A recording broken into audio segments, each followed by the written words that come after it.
Amethi is a star constituency. The difference of margin is 1.5%. Smriti Irani, Union Minister versus Kishori Lal Sharma, who function as a personal secretary to Sonia Gandhi in Amethi. So when we say difference of margin is 1.5%, anything can happen. BJP got 62 seats in 2019, they got 62 seats in this exit poll.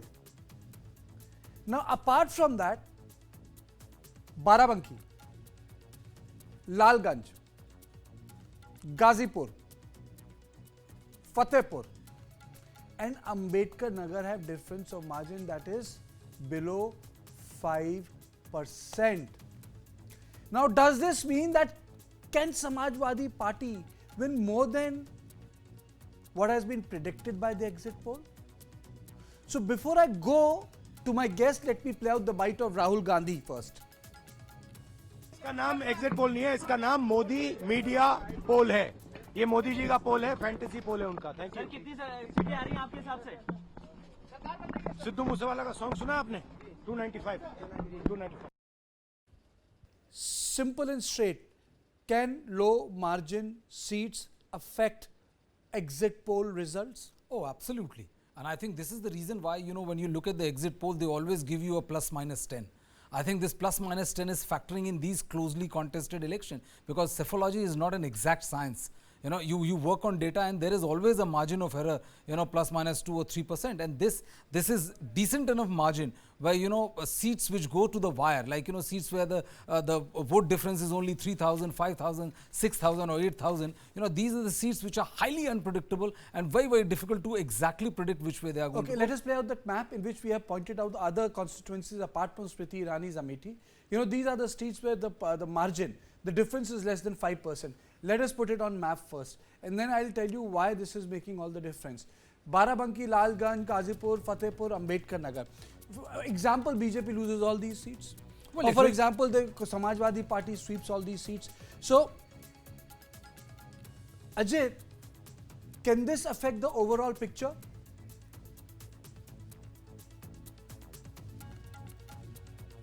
In terms of number of seats in the whole country, you mean, or otherwise? UP. First UP, we'll go state by state.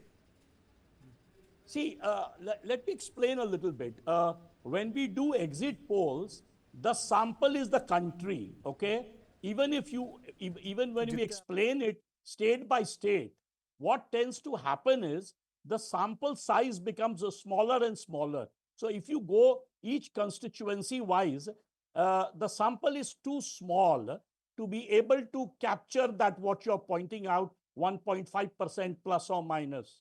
So I think exit polls accuracy comes in, the general trend is always right, especially if our exit poll is 1 crore in size and the fact that we have satisfied the law of averages. But if you take it down to the constituency level, I would not say that I trust the figure 100% accuracy.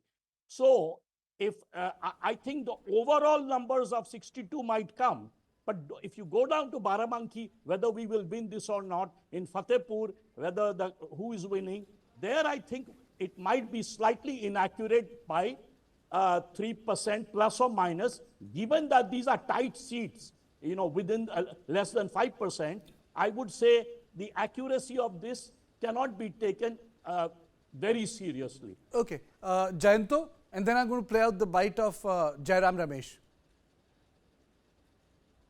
If you allow me, I will not take a very close look at each and every seat that you are pointing out, not even a state. Rather, I will take a broader look. How are these polls done? Remember, it is a prediction.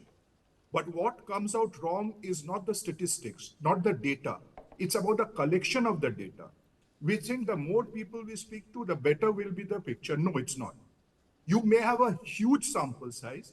Say, if it's a parliamentary constituency, say, for example, New Delhi, there may be, say, 15 lakh electors.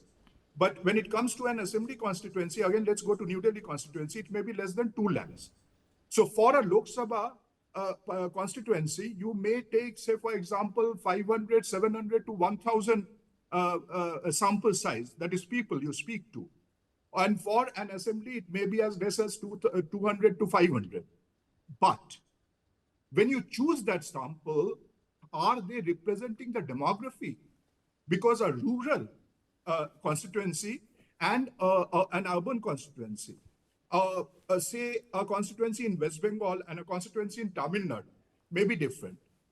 Number two, the answers that you are seeking, have they been addressed especially in a country that's a very big problem, getting the correct answer out of the sample that you are addressing. He may or she may have voted for someone. For certain reason, she gave a wrong answer or he gave a wrong answer.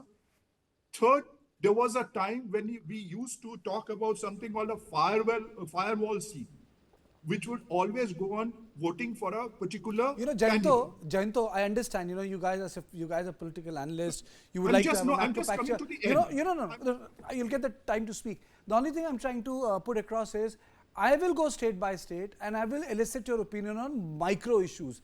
I will take this discussion down to the wire.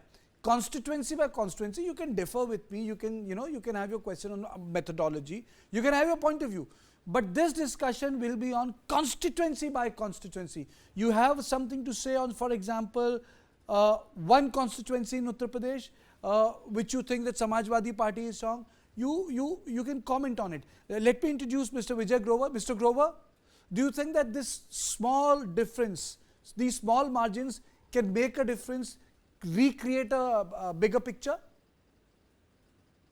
Well, see, Kartikeya, very well, in fact, this time around, I will just take the example of Karnataka for that matter, that, we're expecting Congress to do better than the single seat that they got in 2019.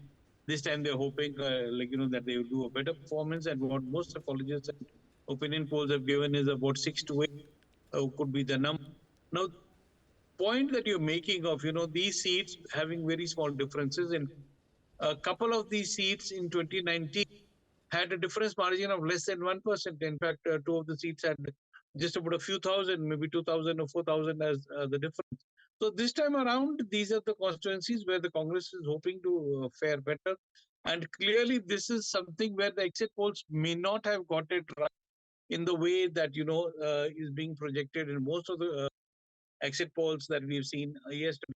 And clearly, this is something that, the Congress and the India Alliance is hoping for, that, these will come wrong to some extent. And very clearly, we expect that, the suspense which is now being built on what happens. And as you said, constituency-wise, if you look at the micromanagement, I'm sure, the kind of numbers that were given, 361 to 401 for NDA Alliance. You see, Vijay, the idea is to tell the viewer that it's not that every constituency is undergoing a sweep.